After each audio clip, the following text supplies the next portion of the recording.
السلام علیکم ورحمۃ اللہ وبرکاتہ۔ الحمد للہ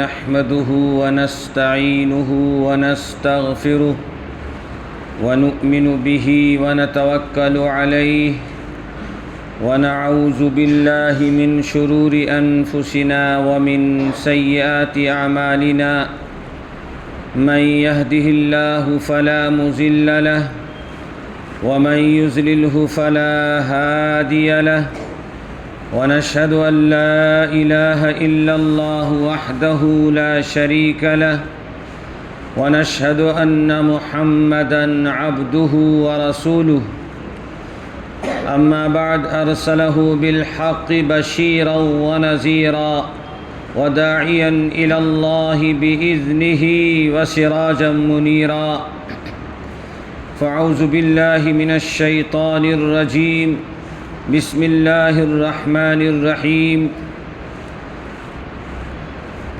يا أيها الناس إنا خلقناكم من ذكر وأنثى وجعلناكم شعوبا وقبائل لتعارفوا إن أكرمكم عند الله أتقاكم وقال النبي صلى الله عليه وسلم من لم يرحم صغيرنا ولم يؤقر كبيرنا فليس منا أو كما قال عليه الصلاة والسلام۔ برادران اسلام، بزرگان محترم، امت کے غیور نوجوانوں، تمام تر حمد و ثنا اور خوبیاں اس خالق و مالک کے لیے جس نے ہمیں اور آپ کو ایمان کی عظیم ترین نعمت عطا فرمائی، اور لاکھوں درود و سلام ہو امام الانبیاء خاتم الرسل جناب محمد الرسول اللہ صلی اللہ علیہ وسلم پر، جن کی محنت اور کاوشوں کے صدقے میں آج ہم سب مومن اور مسلمان ہیں۔ اللہ رب ذوالجلال نے قرآن مجید میں ایمان والوں سے خطاب فرمایا اور ایک جگہ پوری انسانیت سے خطاب فرمایا، اور یوں ارشاد فرمایا، یا ایھا الناس، اے لوگو، انا خلقناکم من ذکر و انثی، کہ اے لوگو ہم نے انسانوں کو من ذکر و انثی وجعلناکم شعوبا، ایک مرد اور ایک عورت سے پیدا کیا۔ تخلیق انسانی کی طرف اشارہ ہے کہ انسانوں کی تخلیق کس طرح ہوئی، انسانوں کا سلسلہ آگے کیسے بڑھا۔ اللہ رب ذوالجلال نے قرآن مجید کی اس آیت میں بہت وضاحت کے ساتھ ارشاد فرمایا۔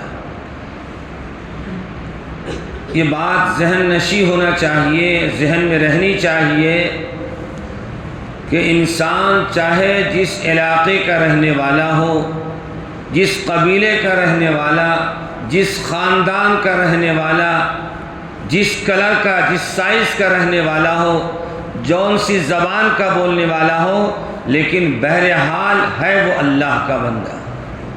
کیا ہے وہ؟ اللہ کا بندہ ہے۔ کوئی اس سے انکار بھی نہیں کر سکتا، اس میں کسی کا اختلاف بھی نہیں ہے۔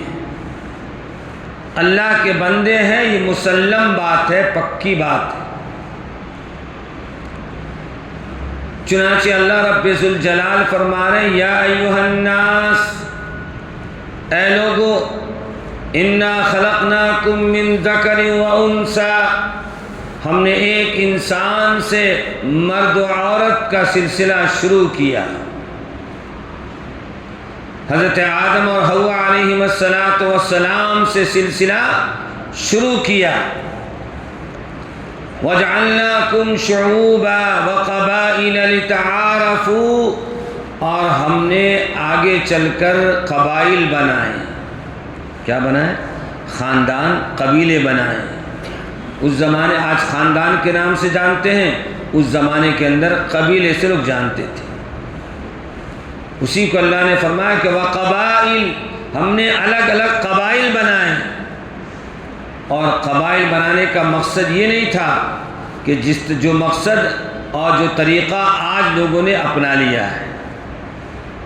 آج لوگوں نے خاندان کی بنیاد پر، حسب و نسب کی بنیاد پر، قبیلے کی بنیاد پر اپنے الگ امتیاز رکھتے ہیں، الگ اپنی ایک شان سمجھتے ہیں، اپنا ایک مقام سمجھتے ہیں کہ ہم سید خاندان کے ہیں، ہم پٹھان خاندان کے، اور ہم فلاں اور فلاں خاندان کے۔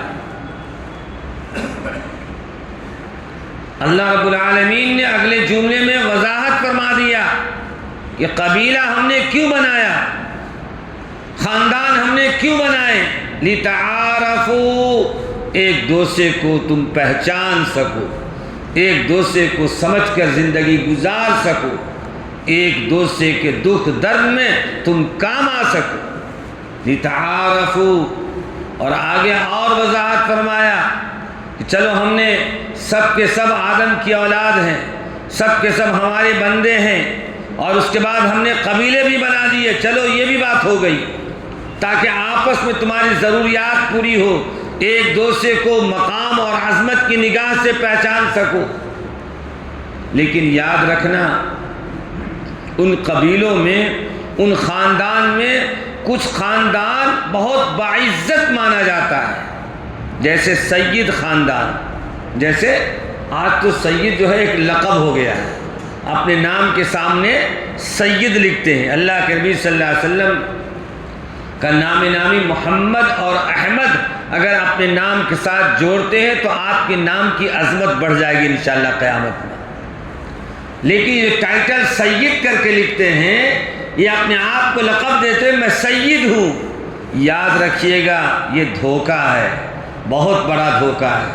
اللہ کے نبی صلی اللہ علیہ وسلم کے خاندان سے اگر آپ کا خاندان نسب کے اعتبار سے ملتا ہے تو سید لکھنے کا جواز ہے، ورنہ بالکل درست نہیں کہ آپ اپنے نام کے سامنے سید لکھیں۔ تو خاندانی اعتبار سے عظمت تو بڑھی ہوئی ہے، لیکن اللہ رب ذوالجلال نے بڑی عجیب بات آگے ارشاد فرما رہے ہیں، لِتَعَارَفُوا إِنَّ أَكْرَمَكُمْ عِنْدَ اللَّهِ، فرمایا کوئی سید خاندان کا ہے، اس کا نسب ملتا ہے حضور پاک صلی اللہ علیہ وسلم سے، اور وہ یہ نہ سمجھے کہ میں تو صرف خاندان کی بنیاد پر اور حسب و نسب کی بنیاد پر اور اس شہرت کی بنیاد پر ہمارا کام بن جائے۔ فرمایا اس بھول میں نہیں رہنا، اللہ کے نزدیک مقرب وہ ہے، اللہ کا پسندیدہ وہ ہے، اللہ سے قریب وہ ہے، ان اکرمکم عند اللہ، اللہ کے نزدیک مکرم وہ شخص ہے جس کا تقوی سب سے اچھا ہے۔ کیا فرمایا؟ جس کا تقوی سب سے اچھا ہے، اور تقوی کہتے ہیں اللہ سے ڈرنے کو، بچ کر زندگی گزارنے کو، حلال حرام کا فرق سمجھ کر زندگی گزارنا، یہ تقوی کی علامت شمار کی جاتی ہے۔ ان اکرمکم عند اللہ اتقاکم، تو معلوم یہ ہوا کہ ہم چاہے جس قبیلے کے ہیں، ہم جس خاندان کے ہیں، اللہ کا ضابطہ یہ ہے کہ اللہ سے قریب وہ شخص ہوگا، اللہ کا تقرب اس شخص کو میسر ہوگا جس کے اعمال، جس کے اخلاق، جس کا تقوی سب سے بہتر ہوگا، جس کا تقوی سب سے بہتر ہوگا، جس کے اندر اللہ کا تقوی ہوگا، تقوی کی صفت پیدا ہو جائے گی، کبھی بھی حرام نہیں کھائے گا۔ جس کے اندر تقوی کے صفات پیدا ہو جائیں گے وہ رشوت نہیں کھائے گا۔ جو اللہ سے ڈرنے والا یعنی تقوی اس کے اندر آ گیا تو کبھی وہ سود کا مال نہیں کھائے گا۔ جس کے اندر تقوی آ گیا وہ جھوٹ نہیں بولے گا۔ جس کے اندر تقوی آ گیا کبھی نماز کو نہیں چھوڑے گا۔ میرے محترم بزرگوں دوستو، کسی پر ظلم نہیں کرے گا، کسی کے حق تلفی نہیں کرے گا، کسی کے خلاف جھوٹی شہادت نہیں دے گا، جھوٹی گواہی نہیں دے گا۔ ایک صفت پیدا کر لی جائے، اللہ نے قرآن پاک کا کوئی پارہ، کوئی سورت، کوئی منزل ایسے خالی نہیں ہے جس میں اللہ سے ڈرنے کا حکم دیا گیا ہے۔ آخر کیا وجہ ہے؟ دیکھیے نکاح کے خطبے میں 3 آیتیں پڑھی جاتی ہیں یا ایھا الناس انا خلقناکم، دوسری آیت یا ایھا الذین آمنوا اتقوا اللہ حق تقاتہ، تیسری آیت یا ایھا الذین آمنوا اتقوا اللہ وقولوا قولا سدیدا۔ ان تینوں آیت میں اللہ تعالیٰ نے ڈرایا ہے، اللہ سے ڈرنے کا حکم دیا گیا۔ کیوں؟ انسانوں کے ذمے 2 چیزیں ہیں، ایک حقوق اللہ اور ایک حقوق العباد۔ ایک حقوق اللہ، اللہ کا حق، اللہ کے حق میں اگر کمی کوتاہی ہو گئی تو وہ تو بڑا غفور رحیم ہے، وہ درگزر کر دے گا، معاف کرنے کا اختیار رکھتا ہے۔ لیکن معاملہ اٹک جاتا ہے حقوق العباد پر آ کر۔ اب یہاں سے چونکہ شادی کے نکاح کے خطبے میں یہ آیت پڑھی جاتی ہے اور اللہ کے نبی صلی اللہ علیہ وسلم نے اس اہتمام کے ساتھ 6666 آیتوں میں آپ نے ایسی 3 آیتوں کا اہتمام کیا اپنے نکاح کے خطبے پڑھنے کا، جس میں اللہ سے ڈرنے کا حکم دیا گیا ہے۔ کیوں؟ اس لیے کہ اس کے پاس جو خاتون آنے والی ہے وہ اجنبی ہے۔ کیا ہے؟ وہ اجنبی ہے، اسے کوئی پہلے کا رشتہ نہیں ہے، اب ہمارے نکاح میں آ رہی ہے، اب ہمارے پاس وہ آ رہی ہے، اب زندگی اسے یہاں گزارنا ہے۔ تو اللہ تعالیٰ نے ڈرایا، دیکھو خبردار خبردار، اگر تمہارے اندر اللہ سے ڈرنے کی صفت پیدا ہو جائے گی تو کبھی اس پر تم ظلم نہیں کرو گے، کبھی تم زیادتی نہیں کرو گے، کبھی تم اپنی بیوی کو ستاؤ گے نہیں، اور اس کے سارے حقوق کو تم ادا کرنے کی تمہارے اندر فکر پیدا ہوگی جب اللہ کا ڈر تمہارے اندر ہو۔ دوستو اور بزرگوں، ہمارے اندر یہ بات پیدا ہونی چاہیے، یہ کیفیات پیدا ہونی چاہیے۔ تو ایک چیز ہے حقوق اللہ اور ایک ہے حقوق العباد۔ حقوق اللہ کا معاملہ ایک واقعہ ہے حضرت سعد بن ابی وقاص رضی اللہ تعالیٰ۔ دیکھیے انسانوں کے اوپر سب سے پہلا حق اللہ کا کیا حق ہے کہ اللہ ہمارا خالق ہے، ہمارا مالک ہے، لہٰذا ایک بندے پر سب سے پہلا حق یہ ہوتا ہے کہ اپنے خالق اپنے مالک کو اپنا معبود تسلیم کرے۔ دیکھیے کسی آقا کے پاس کوئی غلام ہوتا ہے، کون ہوتا ہے؟ غلام ہوتا ہے، عرب میں کثرت کے ساتھ اس زمانے پائے جاتے تھے۔ تو غلام کے ذمے سب سے پہلی بات یہ ہونی چاہیے کہ اپنے آقا کی بات ماننے کی صفت ہو۔ اگر یہ صفت نہیں ہے اور ساری خوبیاں ہیں، بہت محنت سے کام کرتا ہے، دن رات آقا کی خدمت کرتا ہے، سب چیز کرتا ہے، لیکن آقا کی بات کو نہیں مانتا ہے، تو سب سے بڑی کمی اس کے اندر موجود ہے۔ یہ بنیاد ہے کہ جو میرا آقا ہے اس کی بات مانی جائے۔ لہذا اللہ رب ذوالجلال جو ہمارا خالق ہے، احکم الحاکمین ہے، بندے کے اوپر سب سے پہلی ذمہ داری اور سب سے بڑی ذمہ داری لاگو ہوتی ہے کہ اپنے خالق اور مالک کو پہچان کر اس کی توحید پر ایمان لائے، اس کی بات کو تسلیم کرے، اس کے احکامات پر اپنی زندگی کو گزارنے کی کوشش کرے۔ اللہ رب ذوالجلال نے جو جو حکم دیا ہے اس حکم کو ماننا، اس کو تسلیم کرنا، چنانچہ اللہ کی توحید پر ایمان لانا یہ سب سے پہلا حق ہے کہ میرا خالق اور مالک ہے، مجھے زندگی بخشا ہے اور زندگی کے تمام لوازمات کا انتظام کیا۔ چنانچہ اس ذیل میں حدیث پاک میں بہت مشہور واقعہ ہے، رونگٹے کھڑا کر دینے والا واقعہ ہے اور عبرت ناک واقعہ ہے کہ حضرات صحابہ کرام رضوان اللہ علیہم اجمعین کی جو جماعت تھی، حضرت صحابہ کرام کے خوبیوں میں سب سے بڑی خوبی یہ تھی کہ وہ اللہ سے ڈرنے والے تھے۔ کیا خوبی تھی؟ وہ اللہ سے ڈرنے والے تھے، کسی کا حرام مال نہیں کھاتے، کسی کا سود کا مال نہیں کھاتے، رشوت کا مال نہیں کھاتے، اگر وہ کھاتے تو حلال مال کھاتے، پاکیزہ روزی کھاتے۔ تو حضرت صحابہ کرام کے اندر اللہ تعالیٰ نے ان پابندیوں کی بنیاد پر، اللہ سے عقیدہ اور یقین مضبوط ہونے کی بنیاد پر اللہ تعالیٰ نے ان کا ایمان مضبوط کر دیا۔ اب واقعہ سنیے، حضرت سعد بن ابی وقاص رضی اللہ تعالیٰ بڑے زبردست چوٹی کے صحابی ہیں، بہت ساری روایتیں ان سے نقل کی جاتی ہیں حدیث میں۔ حضرت سعد بن وقاص رضی اللہ تعالیٰ نے ایمان لائے۔ جب ایمان لے آئے تو ان کی والدہ تھی جو ضعیف تھی، عمر رسیدہ تھی۔ جیسے ہی معلوم ہوا کہ بیٹا ایمان قبول کر لیا ہے، بلایا گھر میں، اور بلانے کے بعد کہا کہ دیکھ، جب تک کہ تم ایمان سے واپس نہیں ہو جاؤ گے، پھر اپنے مذہب پر، کفر اور شرک پر نہیں آ جاؤ گے، جب تک تیری ماں نہ کھانا کھائے گی نہ پانی پیے گی، 3 دن تک۔ بلکہ حدیث میں آتا ہے کہ مطلق کہا 3 دن کے خیر نہیں ہے، بلکہ کہا میں اس وقت تک کھانا نہیں کھاؤں گی، پانی نہیں پیوں گی، جب تک کہ تم اسلام سے واپس نہیں ہو جاؤ، یعنی اسلام کو چھوڑ نہیں دو گے۔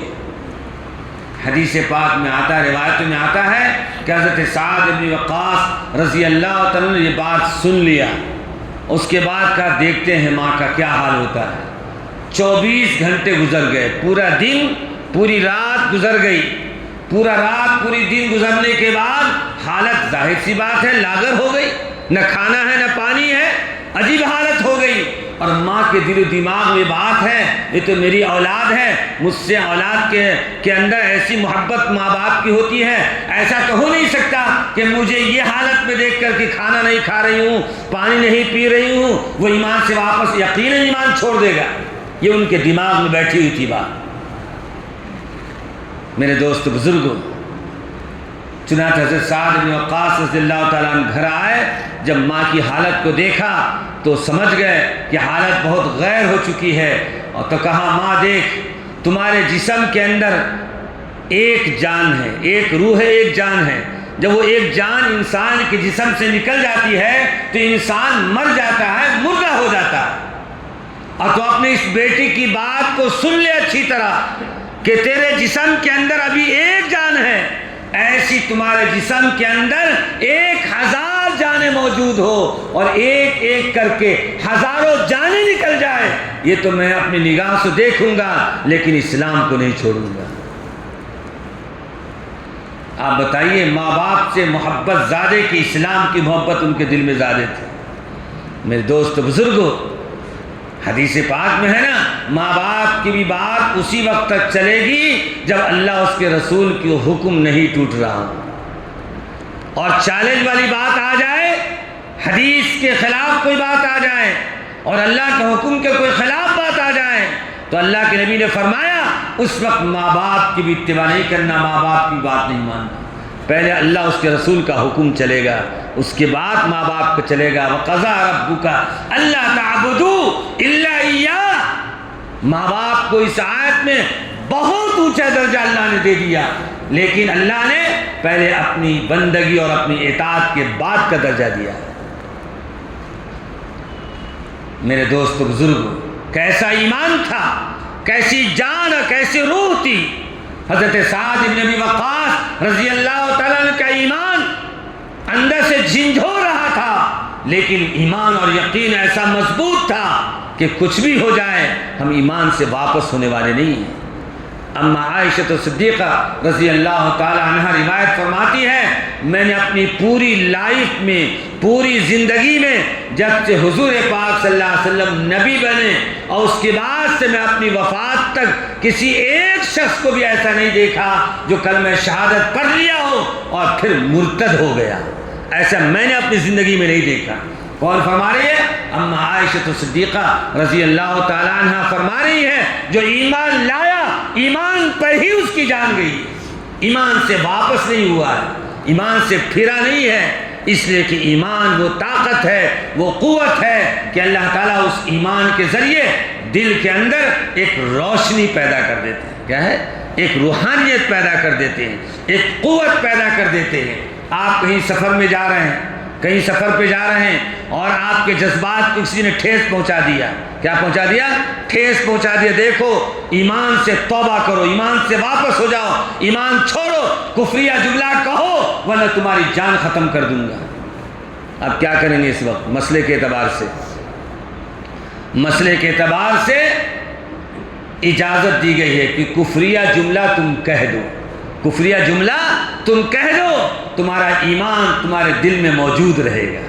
اس نیت کے ساتھ کہ تم اپنے رب کے سامنے رکھو، اے میرا خالق اور مالک، تو جانتا ہے میرے دل میں ایمان ہے، لیکن میرے زبان پر بدرجہ مجبوری میں کفر کا جملہ نکال رہا ہوں، نقل کفر کفر نباشد، میں کفر کو نقل کر رہا ہوں، صرف یہ نقل کرنا ہے، میرے دل میں ایمان ہے۔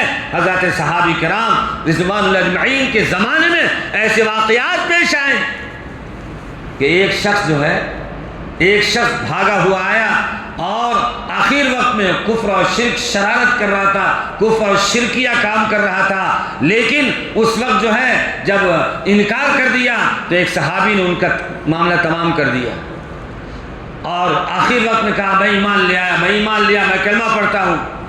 تو اللہ کے نبی صلی اللہ علیہ وسلم جب معلوم ہوا کہ آخر وقت میں یہ ڈر کر کے کہہ رہا تھا کہ میں ایمان لے آتا ہوں اور کفر سے توبہ کرتا ہوں، تو اللہ کے نبی صلی اللہ علیہ وسلم نے ایک جملہ فرمایا وہ صحابی سے جنہوں نے ان کا کام تمام کیا تھا، کہا کیا تو نے اس کے دل میں جھانک کر دیکھا تھا؟ کیا فرمایا؟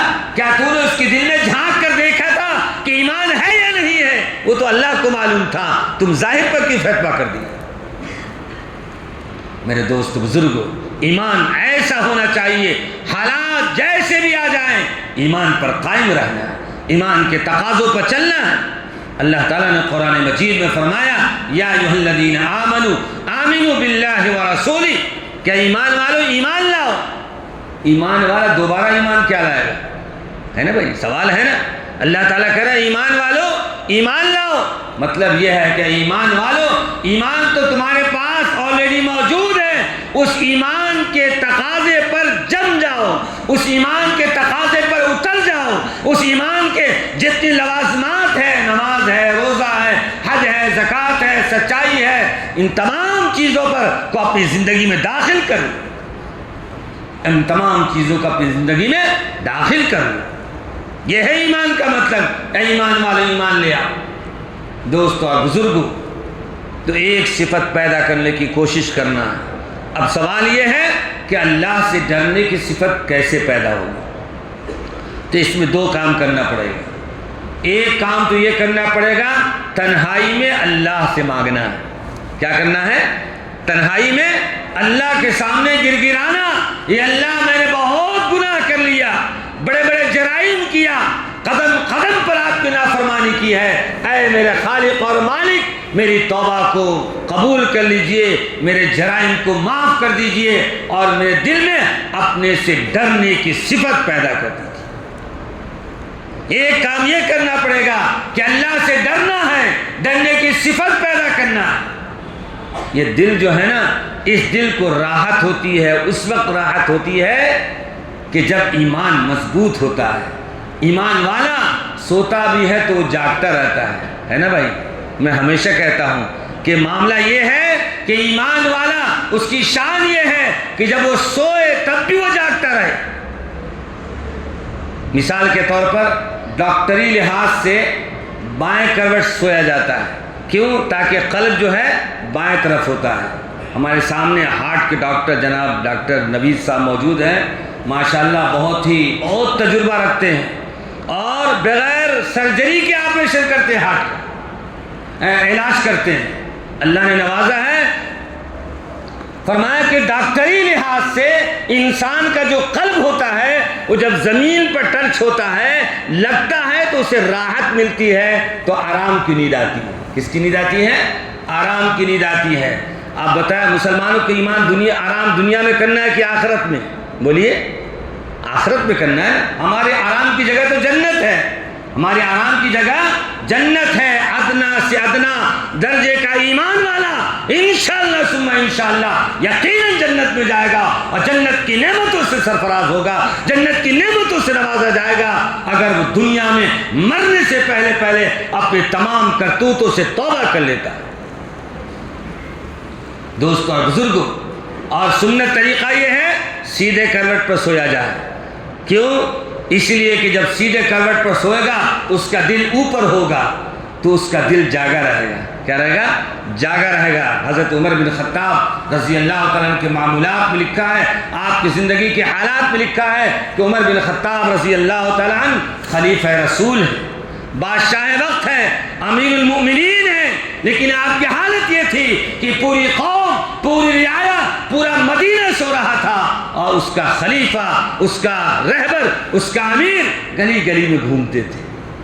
اسلام پر اعتراض کرنے والوں، اسلام پر نکتہ چینی کرنے والوں، دیکھ لو، سیرت اٹھا کر دیکھو، حالات کو اٹھا کر دیکھو، تاریخ کو اٹھا کر دیکھو، دنیا میں کون ایسا بادشاہ گزرا ہے، دنیا میں کون ایسا خلیفہ گزرا ہے، دنیا میں کون ایسا امیر گزرا ہے کہ اس کی پوری قوم سو رہی ہے، آرام کر رہی ہے، اور امیر المؤمنین عصا لے کر پوری گلی میں گشت کر رہے ہیں۔ کوئی ایسا آدمی تو نہیں ہے جو رات میں تڑپ رہا ہے، پریشانی کے عالم میں ہے، اور میری خلافت کے زمانے میں وہ پریشانی میں ہو اور اللہ کے سامنے سوال کر دے، میں کیا جواب دوں گا؟ عمر، تیری خلافت کا زمانہ تھا، تو امیر المؤمنین تھا، تیری رعایا جو ہے پریشان تھی، تو آرام کر رہا تھا۔ میرے دوست بزرگوں، یہ ایمان والوں کی شان ہے کہ اللہ نے ایسے ایسے خلیفے پیدا کیے ہیں کہ اگر ان کی نصیحتوں پر، ان کے اعمال پر، ان کے طریقوں پر اگر عمل کر لیا جائے، پوری انسانیت کامیاب ہو جائے۔ حضرت عمر رضی اللہ تعالیٰ، چونکہ ابھی جو ہے اللہ سے ڈرنے کا واقعہ چل رہا ہے، یہ مضمون چل رہا ہے، اس لیے یہ واقعہ بھی آپ سن لیجئے، اور بارہا سنتے ہیں، لیکن وہ واقعہ سنانے کا بار بار مقصد یہ ہے کب ہمارے دل میں بات اتر جائے اور اس پر کب عمل ہو جائے۔ امیر المؤمنین رات میں گشت کر رہے ہیں، ایک خاتون اپنے گھر میں کاروائی کر رہی ہے۔ کیا کاروائی کر رہی ہے؟ دودھ اور پانی مکسنگ کا کام ہو رہا ہے، اب ہونے والا ہے۔ ماں کہہ رہی ہے کہ اس میں تھوڑا سا پانی ملا دو، صبح کا وقت ہے، اس کے بعد جب بازار میں دودھ جائے گا تو پانی جب مکس رہے گا تو 1 لیٹر کے بجائے 1.5 لیٹر ہو جائے گا۔ بھائی دونوں کا کلر، پانی کو دودھ میں ملا دیے، کلر تو کوئی فرق نہیں پڑتا ہے، جیسا آج کل چل رہا ہے دنیا کے اندر۔ تو کہا پانی ملا دیں گے، بڑھ جائے گا، تعداد بڑھ جائے گی۔ تو بیٹی کہتی ہے، اماں آپ کو معلوم بھی ہے کون خلیفہ ہے؟ عمر بن خطاب خلیفہ ہے، معلوم ہو گیا تو کیا ہوگا؟ تو ماں کہتی ہے، بیٹا کیا عمر یہاں دیکھ رہا ہے؟ عمر تو اپنی خلافت کے وہاں ہوگا، کیا عمر دیکھ رہا ہے؟ ماں کہہ رہی ہے، تو بیٹی نے جواب دیا کہ امی جان، عمر تو نہیں دیکھ رہے ہیں، لیکن ہم دونوں کا خدا تو دیکھ رہا ہے۔ یہ بیٹی کا جواب تھا۔ کیا جواب تھا؟ بیٹی کا جواب تھا۔ اور ہر وہ باپ جو اپنے بیٹے کے لیے اس کے رشتے کا انتظام کرتے ہیں اور انتخاب کرتے ہیں کون سی لڑکی سے شادی کی جائے، اس کے لیے اس سے بہتر واقعہ خدا کی قسم کوئی پوری تاریخ اسلام میں نہیں ملے گا۔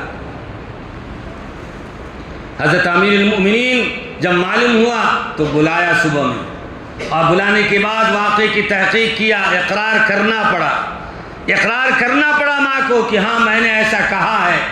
امیر المؤمنین نے اس خاتون کو، اس بچی کو مبارکبادی دیا، اور اس کے بعد اس سے ماں سے کہا کہ میں اپنے بیٹے کا نکاح تمہاری بیٹی سے کرنا چاہتا ہوں۔ اس ماں نے قبول کر لیا، اور امیر المؤمنین حضرت عمر بن خطاب رضی اللہ تعالیٰ عنہ امیر المؤمنین ہیں، بادشاہ وقت ہیں، خلیفہ رسول ہیں، جن کے بارے میں اللہ کے نبی کی زبان سے اعلان نکلتا ہے، لَوْ كَانَ بَعْدِي نَبِيٌّ لَكَانَ عُمَرُ بن خطاب۔ ایک ایسی خاتون سے، ایک ایسی بچی سے اپنے بیٹے کا نکاح کا پیغام دیا جو نسبتاً غریب تھی۔ کیا تھی؟ غریب گھرانے کی تھی، خاندان غریب تھا، لیکن اللہ کے نبی کے خلیفہ رسول نے اس سے نکاح کا پیغام دیا، صرف اس بنیاد پر کہ اس بچی کے اندر اللہ سے ڈرنے کی صفت تھی۔ کیا تھی؟ اللہ سے ڈرنے کی صفت تھی۔ میرے دوست بزرگوں، اس لیے اپنے اندر ہر آدمی، مرد ہو یا عورت ہو، اپنے اندر اللہ کا ڈر پیدا کیجئے، اللہ کا خوف پیدا کیجئے۔ انشاءاللہ ثم انشاءاللہ جب اللہ کا ڈر، خوف پیدا ہوگا تو قدم قدم پر ہم گناہ سے بچ جائیں گے۔ رشوت کی طرف قدم بڑھ رہا ہے، فوراً آپ کے دماغ میں آنا چاہیے۔ جیسے دنیاوی اعتبار سے کہیں ہم جاتے ہیں اور کہتے ہیں اگر ایسا ہو گیا تو اتنا بڑا نقصان ہوگا، فوراً بھاگ جاتے ہیں، واپس ہو جاتے ہیں، پورے فائل کو لے کے واپس ہو جاتے ہیں۔ اسی طرح ہمارا اگر قدم حرام کی طرف جا رہا ہے، رشوت کی طرف جا رہا ہے، سود کی طرف جا رہا ہے، دھوکے کی طرف جا رہا ہے، حرام کی طرف جا رہا ہے، زنا کی طرف جا رہا ہے اور ظلم کی طرف جا رہا ہے، فوراً سوچئے اللہ تعالیٰ نے پورے قرآن میں ہر منزل میں، ہر جز میں، ہر پارے میں اللہ تعالیٰ نے نے بتایا ہے کہ اے میرے بندو مجھ سے ڈرنے کی صفت پیدا کرو. کوئی نہیں دیکھ رہا ہے لیکن اس معاملے کو میرا خدا دیکھ رہا ہے. جب اللہ سے ڈرنے کی صفت پیدا ہو جائے گی انشاءاللہ ثم انشاءاللہ دنیا بھی خوشگوار ہوگی اور قبر میں تو بہت آرام ملے گا, بہت راحت ملے گی. اور قبر کے بعد کی منزل, قیامت کی منزل, اس دن تو اور آرام ملے گا جب کوئی سایہ نہیں ہوگا. اللہ سے ڈرنے والوں کے لیے اللہ عرش کا سایہ نصیب فرمائے. اور اس کے بعد کا آخرت کا معاملہ کہ کبھی نہ موت آئے گی نہ کبھی زندگی ملے گی. جو جنت میں رہے گا ہمیشہ جنت میں رہے گا, جو جہنم میں رہے گا ہمیشہ جہنم میں رہے گا. اور اللہ رب ذوالجلال اس دن فیصلہ فرما دیں گے. اگر اس دن ہم راحت چاہتے ہیں, آرام چاہتے ہیں, تو ہماری جو بچی ہوئی زندگی ہے اس بچی ہوئی زندگی کو اللہ کے احکامات نبی پاک علیہ السلام کے طریقے کے مطابق گزاریں گے تو انشاءاللہ ثم انشاءاللہ اللہ کا وعدہ ہے اللہ و راحت کا سامان مہیا فرمائیں گے. اللہ ہمیں اور آپ کو کہنے زیادہ عمل کی توفیق عنایت فرمائیں. وآخر دعوانا ان الحمد للہ رب العالمین.